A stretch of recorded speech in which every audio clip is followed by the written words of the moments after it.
Zee 24 तास एक पाऊल पुढे। मराठमोळ्या कलाकारांचं परदेशात धमाकेदार गेट टुगेदर म्हणजेच मिफ्टा अवॉर्डचा रंगतदार सोहळा। यंदा मिफ्टाचं नामकरण बदलून मिक्टा करण्यात आलंय आणि हा सोहळा रंगणारे तो पर्यटकांचं नेहमीच आवडतं डेस्टिनेशन असलेल्या स्वित्झर्लंडमध्ये।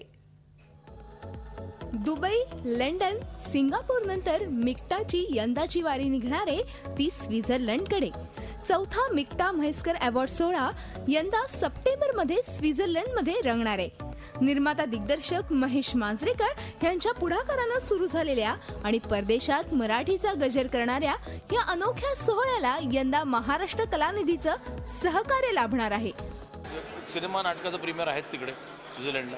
ह्या वर्षी गेल्या वर्षीपासून आम्ही गेलेलं, पहिल्या वर्षी आम्ही महाराष्ट्राचं भूषण म्हणून प्रकाश आमटेने दिलेलं, गेल्या वर्षी आशाबाईंना दिलेलं, ह्या वर्षी पण नाव आहे ते आता गुलदस्त्यात आहे। त्यामुळे प्रत्येकाला म्हणजे एक आम्हाला मराठी माणसाला ज्या माणसाबद्दल प्राईड आहे त्या माणसाला तिकडे आपण त्याचा सत्कार करणार आहोत। आणि मला वाटतं स्वित्झर्लंड, मला आणि इथे नमूद करायचं वाटतं की महाराष्ट्र कलानिधी म्हणजे आता हे फक्त मिक्ता म्हणून म्हणत नाही, पण बिहाइंड द सीन्स खूप मराठी सिनेमाला नाटकाला हेल्प करतात आणि त्याचं ग्रेटनेस आहे की ते कधी पुढे येत नाही सांगायला की मी केलेलं म्हणून। आणि त्याचा खूप कसं आहे ना, कुठेतरी एक पाठबळ मिळालं ना तर एक हुरूप येतो काहीतरी वेगळं करायचं।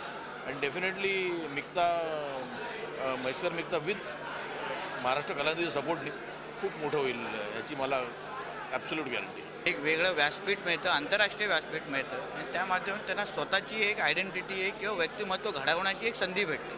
मला ते महत्त्वाचं आहे आणि त्यामुळे एक मराठी कलाक्षेत्राला एक वेगळी उंची मिळेल म्हणून हे मिफ्टा हे अतिशय ऐतिहासिक पाऊल असं मला वाटतं। त्या डेस्टिनेशनमध्येच एक उत्साह आहे। डेस्टिनेशनमध्ये इतकं अप्रतिम सौंदर्य भरलेलं आहे की मला स्वतःला खूप एक्साइटमेंट वाटते, कारण युरोप हा माझं स्वतःचं आवडतं कॉन्टिनेंट आहे, प्रत्येक भारतीयाचं आवडतं कॉन्टिनेंट आहे। आपल्या महाराष्ट्रीयन लोकांनी युरोपवर खूप प्रेम केलं आहे आणि त्या युरोपचा सरताज म्हणाल तर तो आहे स्वित्झर्लंड। आणि त्या स्वित्झर्लंडला यावर्षी मिक्टा खोलतंय हे खूपच मराठी माणसाच्या दृष्टीने, मराठी सिने इंडस्ट्री जी आहे त्या दृष्टीने आणि कलाकारांच्या दृष्टीने खूप मोठी गोष्ट आहे।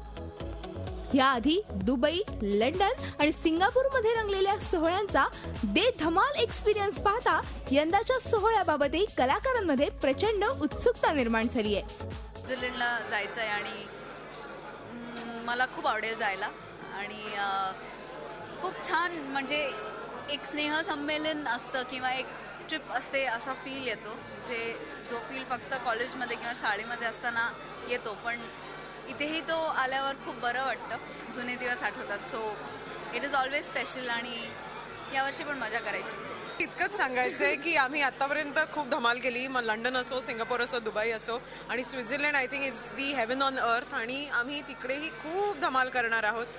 आपली गाणी, आपले चित्रपट, आपलं थिएटर तिकडे जाऊन परफॉर्म करणं आणि तिकडे त्या लोकांना एक वेगळा एक्सपिरियन्स देणं, त्यांना एक वेगळ्या आठवणी देणं आणि त्या आठवणी आपल्यासोबत घेऊन येणं, I think that is all I think MIFTA is all about.